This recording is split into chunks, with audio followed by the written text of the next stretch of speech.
Hey guys, it's Glenn from Glenn'sCarCollection.com, and we're going to do a quick review here of the Kia Stinger GT. This is the rear-wheel drive version.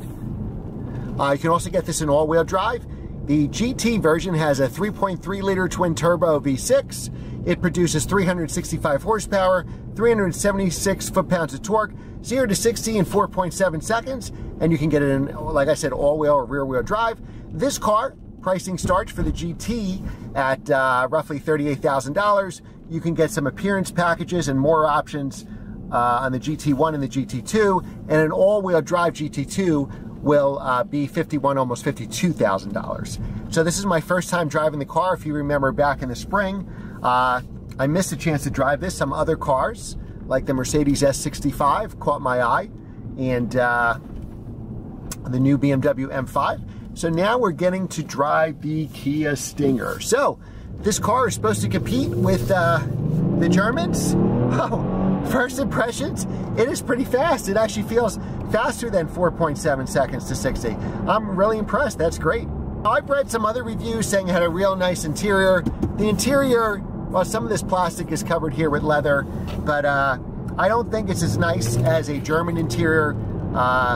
I think my M2 had a nicer interior, to be honest, and I don't think it competes that well with, say, Audis or AMG. But you got to factor in price. You know, you could spend 80 grand on a C63 or an M3, and you can get this car for under 40 grand.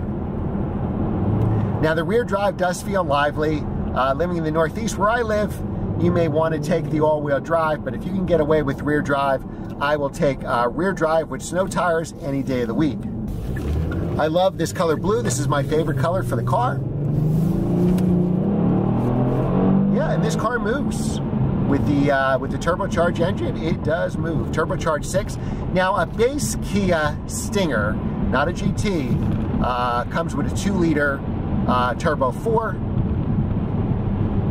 and obviously is not as fast as this car. Back seat is not as big as you think. The car looks big, and you go, "Wow, it's a big back seat." It's the ride is kind of jittery. That's something I just drove a couple other cars on these exact same roads today, and you can tell the difference in ride quality. But if you want a sharp-looking car that's really fun to drive, Kia Stinger may be worth checking out. I really love that this is rear-wheel drive. It's just very lively handling. Now again, you know, talk about interior here. I think they've done a decent job for a, you know, $40,000 car. If, you know, I wouldn't say that the interior is great, but it's definitely livable. Maybe the interior looks like a $30,000 car instead of a $40,000 car, but that's not that much of a criticism. This is probably the sweet spot for the car. If you go up to the GT2 model, you're not getting any more horsepower, it's not getting any faster, and you know, you spend a lot more money. So unfortunately, because it's a Kia, I think this car is going to depreciate a lot. Kudos for Kia for making such a car. I hope they stick with it, and maybe the 2.0 version of this car in a few years will probably be the one to get. But if I was going to buy this car today, I would probably lease it, just because I think Kias don't have great resale value, even though they do have strong warranties.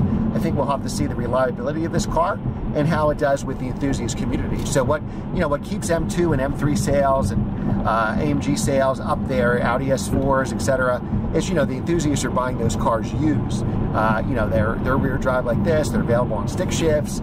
There's a whole aftermarket tuning for them, and there's just a very strong following. I don't know if we'll have the same following with the Kia Stinger, but I hope we do, because I'd love to see Kia keep making it. All right, guys, so that is our review of the Kia Stinger. I'm really impressed. For 40 grand, you get a lot of car. Again, I would go with the GT instead of the GT1 or 2. Try to get a discount at your Kia dealer. I don't know how well these are selling now that they've been out a little while. You could probably go there to get a discount, because remember, depreciation may not be as good as a BMW or some other car, but it's definitely worth checking out. I would definitely consider this car as a daily driver. Remember, if you like what you see on the channel, hit the subscribe button. If you're already a subscriber, hit the notification bell. I post new videos every Monday, Wednesday, Friday. If you like this car review, give it a thumbs up and share it with your friends so my channel can grow. Thanks for watching, guys, and I'll see you next time.